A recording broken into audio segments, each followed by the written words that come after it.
On connaît tous ce genre de personne qui vit dans un nouveau pays depuis plusieurs années et malgré des années, des mois passés dans ce nouveau pays, n'a pas d'amis, n'a pas de connaissances, n'a pas de partenaire d'affaires et ne connaît peut-être même pas les conditions à accomplir dans certains domaines spécifiques. Bonne nouvelle, aujourd'hui à travers cette nouvelle vidéo, je vais te partager les 6 erreurs que ce genre de personnes commettent et que peut-être toi aussi tu commets et qui ne favorisent pas ton intégration.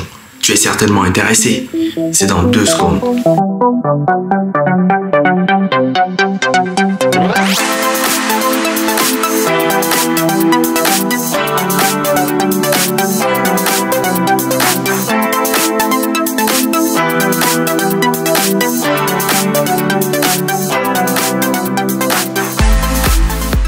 Avant de te présenter les 6 erreurs que tu commets et qui ne favorisent pas ton intégration, je souhaite te rappeler que nous mettons en location notre studio situé à Cachan pour des podcasts de 1 heure, d'une demi-journée avec ou sans besoin spécifique. N'hésite pas à nous contacter dès que possible si tu es probablement intéressé ou tout simplement n'hésite pas à communiquer autour de toi pour que le maximum de personnes soient au courant de notre location de studio qui a pour but de démocratiser l'univers audiovisuel à travers des tarifs compétitifs pour te permettre, pourquoi pas, de te lancer dans des podcasts ou dans des interviews ou tout simplement créer ta chaîne YouTube. Sans plus tarder, voici les 6 erreurs que beaucoup commettent et qui ne favorisent pas leur intégration. Avant d'arriver dans un nouvel environnement, dans un nouveau pays, il est important que tu travailles sur toi. Il est important que tu fasses une mise à jour de ton logiciel. Il est important que tu réinitialises tous tes comportements. Il est important que tu travailles sur toi.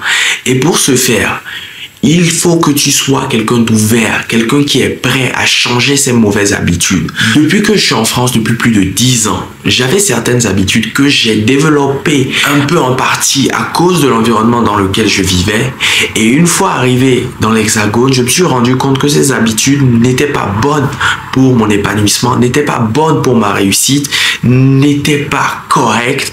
Et j'ai réussi à les changer en m'imprégnant de la façon dont les autres se comportent pour proposer une meilleure version de moi. C'est la même chose que tu dois faire, cher ami. Quand tu vas dans un nouvel environnement, il est important que tu ouvres bien tes oreilles. Il est important que tu ouvres bien tes yeux. Il est important que tu analyses, que tu observes, que tu regardes comment les gens se comportent pour reproduire plus ou moins les mêmes schémas. Cela va faciliter ton intégration. Cela va te permettre d'être au goût du jour, d'être à la page, d'épouser, on va dire en quelque sorte, le mode de fonctionnement de cette nouvelle société.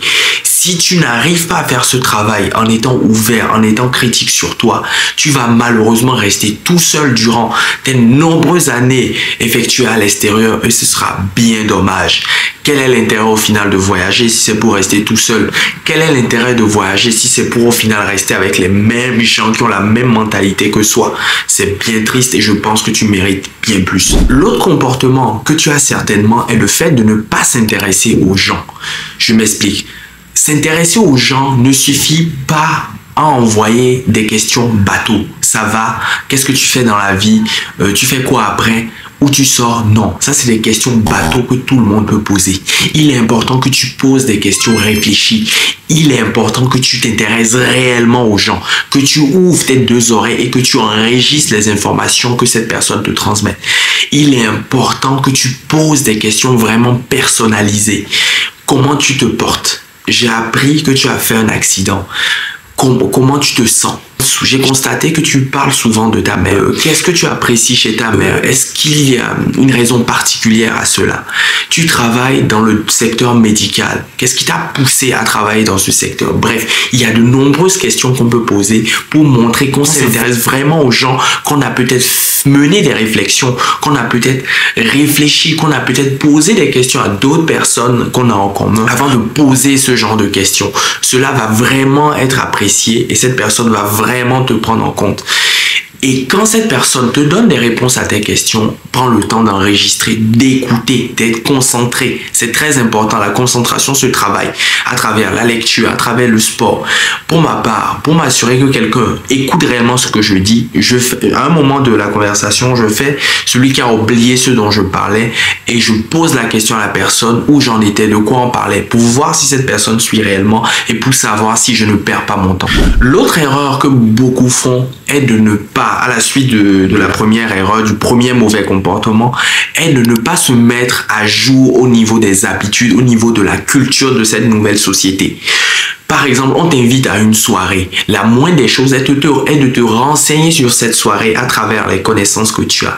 Est-ce qu'il faut ramener quelque chose? Est-ce qu'il y a un plat particulier que tu dois amener? Comment ils se comportent? Qu'est-ce qu'ils boivent? Comment ils agissent? Comment ils discutent?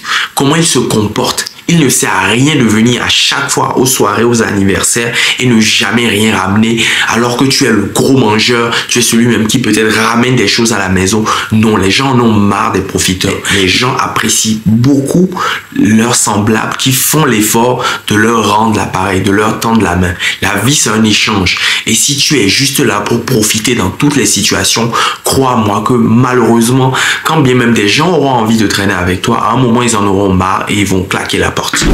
L'autre erreur que tu as peut-être est de toujours véhiculer des messages négatifs, défaitistes.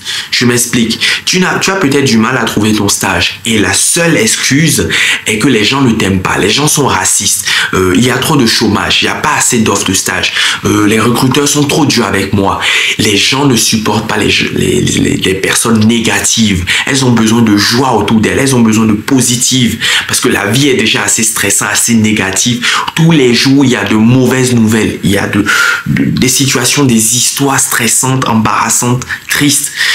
Et personne n'a envie d'avoir quelqu'un qui ressasse à longueur de journée des choses négatives, des excuses défaitistes. Non, les gens apprécient des personnes qui ont des mentalités de vainqueurs, des personnes qui arrivent malgré la difficulté à la retourner en leur faveur, les gens qui arrivent à toujours trouver une difficulté comme une opportunité.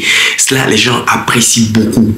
On a tous besoin de personnes ayant cette mentalité pour nous rebooster, pour nous revigorer, pour qu'on passe de moments agréables. Et si tu es ce genre de personne, crois-moi que tu finiras toujours seul dans ta négativité, dans ton esprit, on va dire, noir et sombre.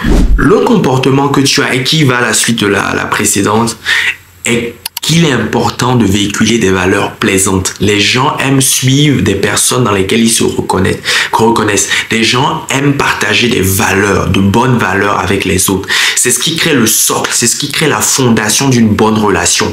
Et si tu n'arrives pas à dégager des valeurs comme, c'est un exemple, comme quelqu'un qui travaille, quelqu'un qui se bat, quelqu'un qui dort peut-être très peu, qui travaille beaucoup, quelqu'un qui paye, par exemple, son école, quelqu'un, bref, qui est toujours serviable, qui est toujours à l'écoute, des valeurs vraiment humaines qu'on perd au fil du temps à cause, je sais pas, des réseaux sociaux, à cause de cette société capitaliste où on veut à tout va rafler tout ce qu'on peut rafler. Non, il est important que tu puisses véhiculer ces valeurs. Et pour ma part, je suis quelqu'un, je travaille beaucoup, je dors 4 heures par nuit, je m'investis beaucoup dans ce que je fais et quand je travaille, j'essaie de donner toujours le meilleur de moi-même et je suis respecté pour ça.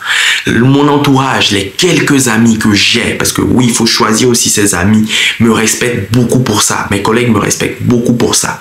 Je suis toujours quelqu'un qui mouille le maillot. Et ça, c'est des valeurs que les autres ont envie de voir. Les autres ont envie de partager parce que derrière ça les booste, ça leur donne envie aussi de se surpasser, de voir que c'est possible en travaillant, en persévérant. Et comme ça, ils sont aussi motivés, ils sont revigorés. Donc, travaille à partager de belles valeurs. Et partager de belles valeurs ne suffit pas crier sur tous les toits qu'on fait ci ou qu'on fait ça. Non, il faut laisser tes actes parler pour toi. Il faut laisser tes actions laisser une trace. Il faut laisser tes résultats créer des émotions. Parce que même quand tu vas créer de bons résultats et que certains vont parler par jalousie, ça va te faire de la pub et les personnes qui sont un minimum réfléchies vont les remettre dans le droit chemin, vont te défendre, vont se battre pour toi, pour les remettre ces jaloux à leur place. Et donc oui, travaille pour partager de belles valeurs. L'autre comportement que tu as peut-être est de ne pas prendre soin de soi, alors que c'est la base. Prendre soin de soi, cher ami, ne suffit pas de porter des marques, ne suffit pas de passer des parfums. Non, c'est bien évidemment se laver 2-3 fois par jour, mettre du citron dans les aisselles pour dégager une bonne odeur, pour ne pas dégager une odeur qui limite fait fuir les autres, limite, les empêche de respirer. Non, il faut travailler sur soi, il faut couper ses ongles, il faut être soigneux, il faut être propre, il faut porter des vêtements propres. Personne n'a envie de marcher avec quelqu'un qui est sale, quelqu'un qui ressemble à un clochard. Et malheureusement, le diable se cache dans les détails. Tu as beau peut-être bien t'habiller, si tu as oublié de brosser tes dents et que tu dégages une haleine qui ne... Une haleine de porc, excuse-moi, personne n'aura envie de te connaître, personne n'aura envie de s'intéresser à toi, personne n'aura envie même de t'avoir comme ami. Allez, travaille et fais un effort sur toi. Voici, cher ami, ce que je tenais à partager. Avant de finir, n'oublie pas qu'on a notre événement le 27 mars à Cotonou. Si tu y es, ou à Lomé, à Cotonou, prends ta place. Prends ta place, les places sont limitées. Il y aura 2 sessions à 8h et à 15h où j'aurai à te partager tout le processus de la démarche Campus France en te donnant des astuces. Parce que oui, tu as toutes les informations sur Internet, mais tu n'as pas les réponses à tes cas particuliers. Tu as peut-être des doutes et les doutes, tu ne trouveras pas forcément les informations sur Internet. Tout ce qui est gratuit n'est pas forcément qualitatif. Fais-toi accompagner. Il faut que tu réussisses et moi, je veux t'accompagner à réussir. Bref, ceci était mon message que je tenais à partager. En attendant la prochaine vidéo, prends soin de toi. Je te dis à très vite. Ciao.